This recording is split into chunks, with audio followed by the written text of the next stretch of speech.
هي الحلقات تحفظني بآيات من القرآن، هي الحلقات تملأني بحب المصطفى العدنان، هي الحلقات تحفظني بآيات من القرآن، هي الحلقات تملأني بحب المصطفى العدنان، وأخلص نيتي دوما لرب واحد ديان بروح ملؤها طهر.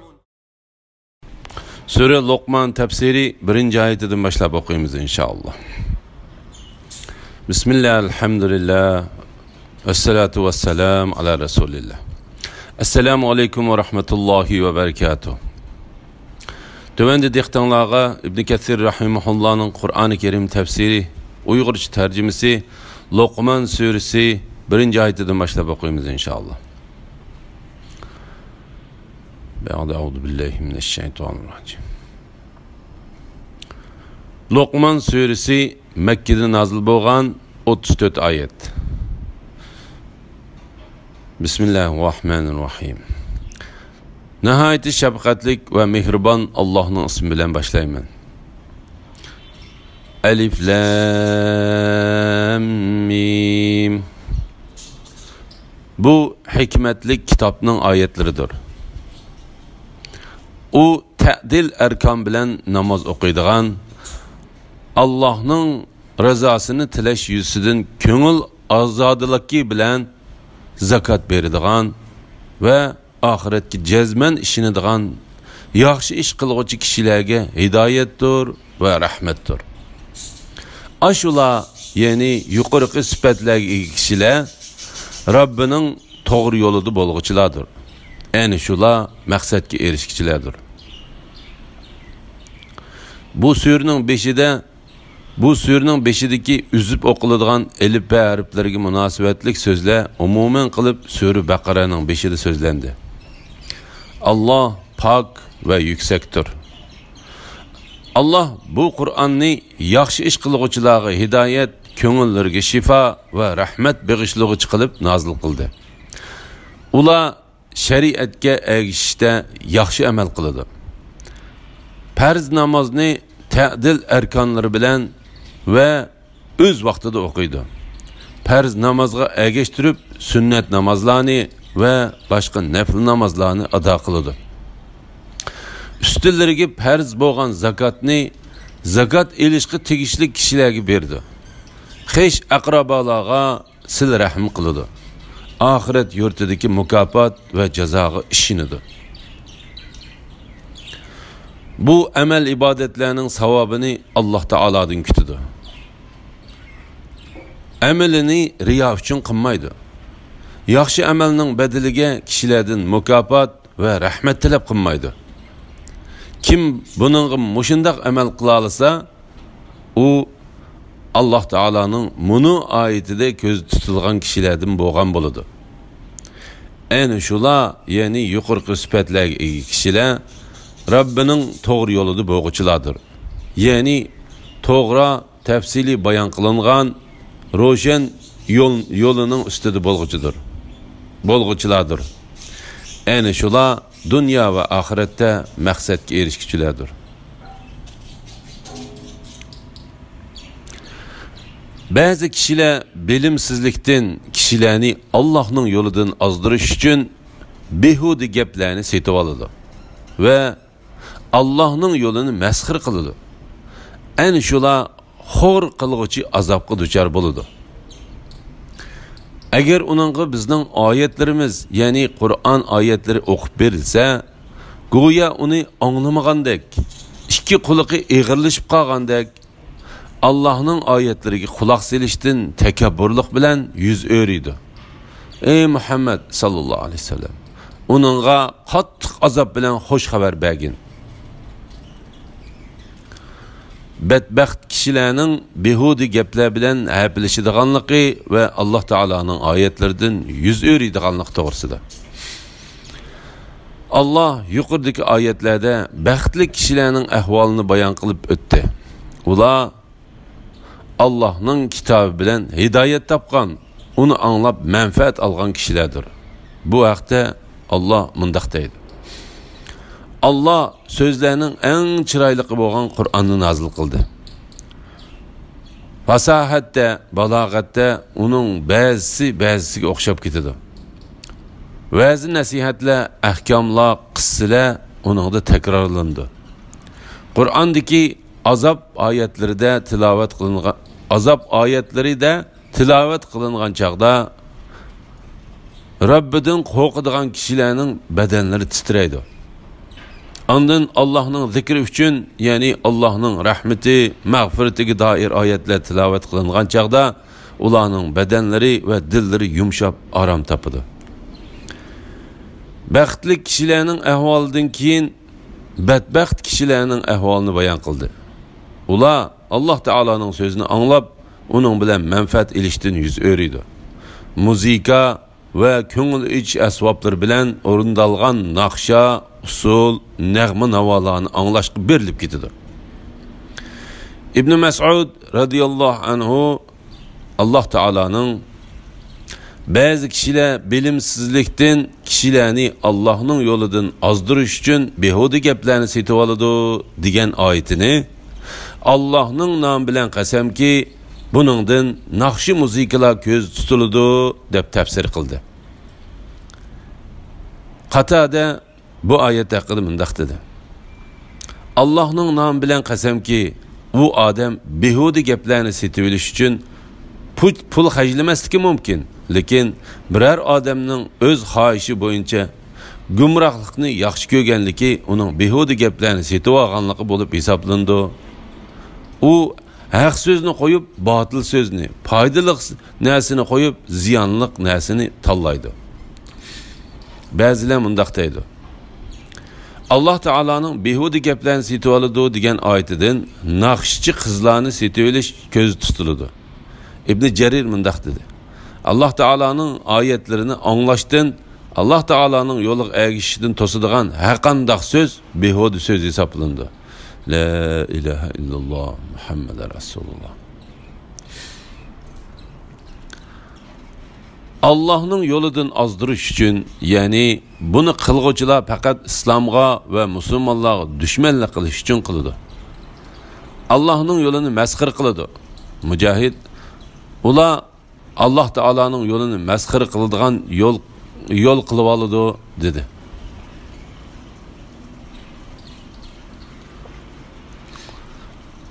Ana shular xor qilg'uchi azobga duchor bo'ladi. Ya'ni ular Allohning oyatlarini va Alloh Teala'nın yolunu xorlig'inidek ularmu qiyam. Agar uningga bizning oyatlarimiz, ya'ni Qur'on oyatlarini o'qib berilsa, go'yo uni anglamagandek, ikki qo'liga eg'irlashib qolgandek Allohning oyatlariga quloq solishdan takabburlik bilan yuz o'riydi. Ya'ni behuda gaplarga, o'yin tomoshaga, ko'ngil etishga berilib ketkichi bu odamga Qur'onning oyatlari o'qib berilsa, go'yo uni anglamagandek, uningdan yuz o'riydi, oqini qiladi. Pang bo'lib oladi. Vaholanki u pang emas. Chunki u uni anglashdan bearam bo'ladi. Uningdan foydalanmaydi. Uningga muhtojmi bo'lmaydi. Ey Muhammad sallallohu alayhi vasallam, uningga qattiq azob bilan xo'sh xabar bergin. Ya'ni u dunyoda Alloh taolaning kitobini, oyatlarini anglashdan azoblangandek, qiyomat kunimi shu qattiq azob bilan azoblanadi. Şübhisizki iman etqanlar ve yaxshi amallarni qilganlar nazu ne'matlik jannatlarga kirdi. U jannatlarda ular mangu qoladi. Bu Allohning rost va'dasidir. Allah va'dasiga xiloflik qilmaydi. Allah g'olibdir, hikmat bilan ish qiluvchidir. Mu'minlarning yaxshi oqibatga erishadiganligi to'g'risida. Bu oyatda baxtlik, yaxshi kishilarning oxirat yurtidagi o'rni bayon qilindi.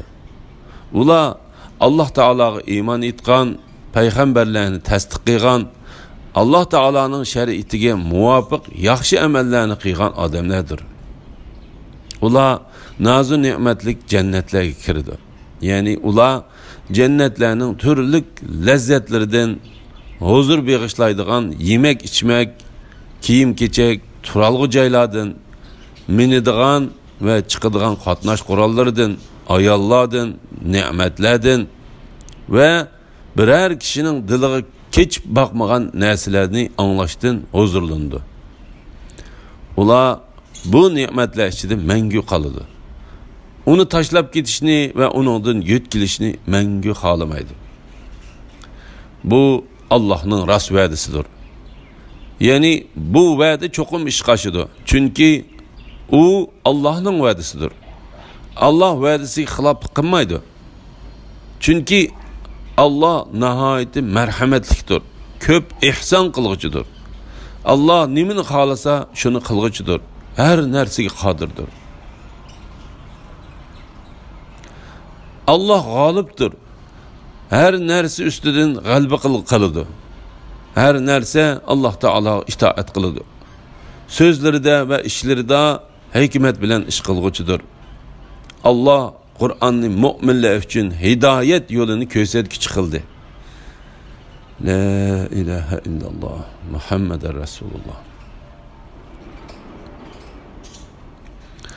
O iman keltirgenlerge hidayettir ve dillardaki şek şübhiga şifadır. İman etmaydiganlarning quloqlari Qur'onni anglashdan ig'irdir. Yani Qur'onning da'vatiga quloq solmaganlarning ve uningdan yuz o'rganlarning go'yo quloqlari ig'irdir. Qur'on ularning dillariga ko'rliqdir. Yani ular hidayet nurini ko'rmaydi. Ana shular yiroqdan nido qilinguchilardir.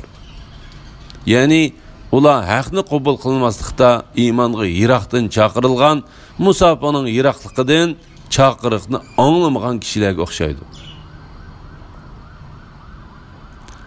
Biz mu'minlarga, yani ularning dillariga shifo va rahmat bo'ladigan Qur'on oyatlarini nozil qilamiz. Qur'on kofirlarga ziyondan boshqani ziyoda qilmaydi. Yani ular Qur'onni tasdiq qilmaganlikdan ularning kufri texmi oshidi. La havla va la quvvata illa billah. Allah osmonlarni turiksiz yaratdi. Sizlar uni ko'rib turibsizlar. Yer tevrep sizlarni xotirjamsiz qilmasin deb yerda tog'larni o'rnatdi. Ziminda turli jondarlarni taratdi. Bulutdan yağmur suyunu tushirib, uning bilan ziminda turli foydali o'simliklarni o'stirdik.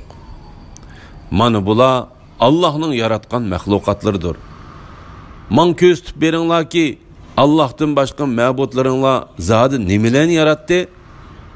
Belki zalimlar op-ochiq gumrohlikdadir. Tavhidning dalillari to'g'risida. Bu ayette Allah Teala özünün osmonlarni ve ziminni, o ikkisidagi narsalarni ve o ikkisining orasidagi narsalarni yaratganligini ko'rsatadigan buyuk qudratini bayon qilib mundaq deydi. Allah osmonlarni turiksiz yaratgan, sizlar uni ko'rib turibsizlar. Hasan ve Qatada osmonlarning ko'rinib turadigan yoki ko'rinmaydigan turiki yo'q dedi. Sizlarni xotirjamsiz qilmasin deb yerda tog'larni o'rnatdi. Yani su ustiga qurilgan ziminning tavrab zimin ahlini xotirjamsiz qilmasligi uchun Allah ziminni besib mustahkam tutib turadigan tog'larni o'rnatdi. Subhanalloh. Ziminda turli jondarlarni taratdi. Yani Allah yer şarida şekil ve renglerinin sanını fakat yaratgan Allah öz biladigan xil-muxil hayvanatlarni yarattı. Pak Allah özünün yaratquchi ekanligini muqarrarlashtirgandan keyin tövendeki ayeti bilan özünün rizq berguchi ekanligini ko'rsatdi. Bulutdan yağmur suyunu tushirib, uning bilan ziminda turli foydali o'simliklarni o'stirdik. Yani her xil turdaki faydalı ve manzarası güzel ösümliklerini östürdük. Şe'bi insonlarmu ham zaminning o'simliklaridan hisoblanadi. Kimiki jannatga kirsa, hurmatga sazovor bo'ladi. Kimiki dovzaxga kirsa, la'natga uchraydi dedi. Mana bular Allohning yaratgan mahluqotlardir. Ya'ni osmonlarni, zaminni va u ikkisining orasidagi narsalarni yaratganligidan iborat. Alloh tilga olgan bu narsalar Alloh tarafidan Alloh taolaning yaratishi va o'rinlashtirishi bilan vujudga kelgandir. Bularni hech shirki yo'q, yolg'iz Alloh o'zi yaratdi. Shuning uchun Alloh taolo mundaq deydi: "Menga ko'z tutib beringlarki, Allohdan boshqa ma'budlaringlar zot nimalarni yaratdi?" Ya'ni sizlar cho'qinayotgan va yelinib iltijo qilayotgan butlaringlar Alloh taologa shirk qilayotgan, Alloh taologa shirk qilib ma'budlaringlar nimalarni yaratdi? Balki zolimlar, ya'ni Alloh taologa shirk keltiruvchilar, Alloh taologa boshqa narsani qo'shib cho'qinuvchilar ochiq gumrohlikdadir. Ya'ni ular hech yoshirin bo'lmagan ochiq oshkora nodonlik va ko'rlikdadir.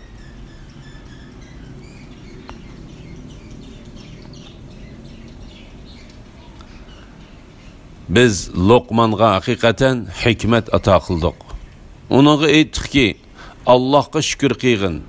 Kimiki shukr qiladi ekan, o'zi ochiq qilgan, o'zi uchun qilgan bo'ladi.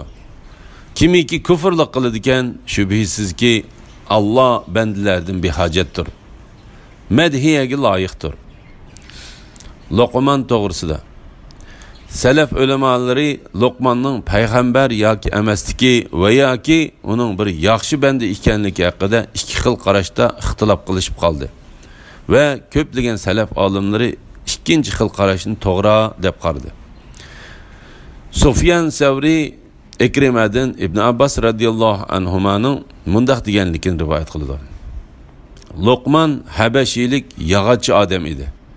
Abdullah ibn Zubayr mundaq deydi: "Men Jabir ibn Abdullah radhiyallohu anhudan Luqman haqida sen qanday qaraysan deb so'radim. Jabir u bo'yi paka, panoq burun odam bo'lib, payg'ambarlardan edi deb javob berdi. Yahya ibn Sa'id Ansari Sa'id ibn Musayyibning mundaq deganligini rivoyat qildi. Luqman Misrning qaritanlik odamlardan bo'lib, u qovul odam edi. Allah ona hikmet berib payg'ambarlikni bermagan edi dedi. Avzai Abdurrahman ibn Harmalining mundaq deganligini rivoyat qildi. Qaritanlik bir odam Sa'id ibn Musayyibdan masala so'rab keldi. Sa'id uningga: "Sen o'zingning qaritanlik odam bo'lganligingdan qayg'urib ketma. Eng yaxshi kishilardan 3 odam qaritanlik edi. Ular Bilal, Umar ibn Xattobning xizmatkori Muhja ve Luqman hakimdir. Luqman qaritanlik, nubiyalik, qavul odam edi dedi."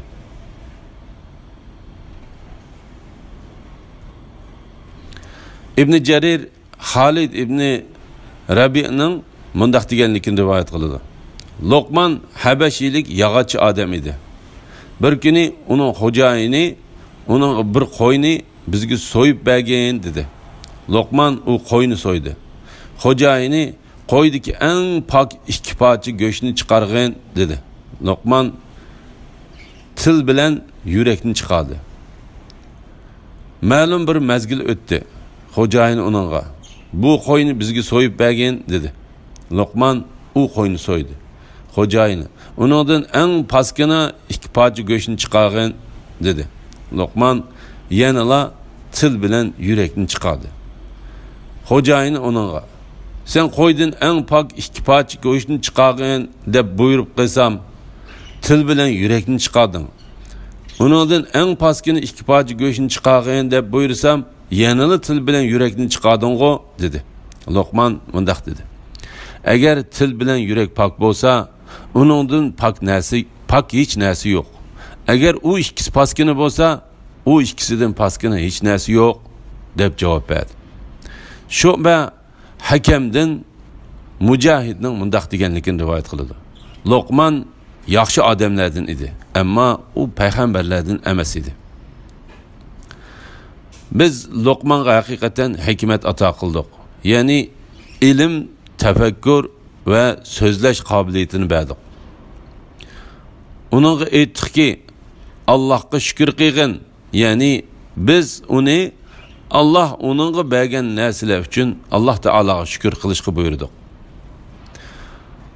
Allah uni o'z qavmining o'g'illarini va ahli zamondishi ichidan tanlab, onunğa nurg'un ortiqchiliklarni ato qildi.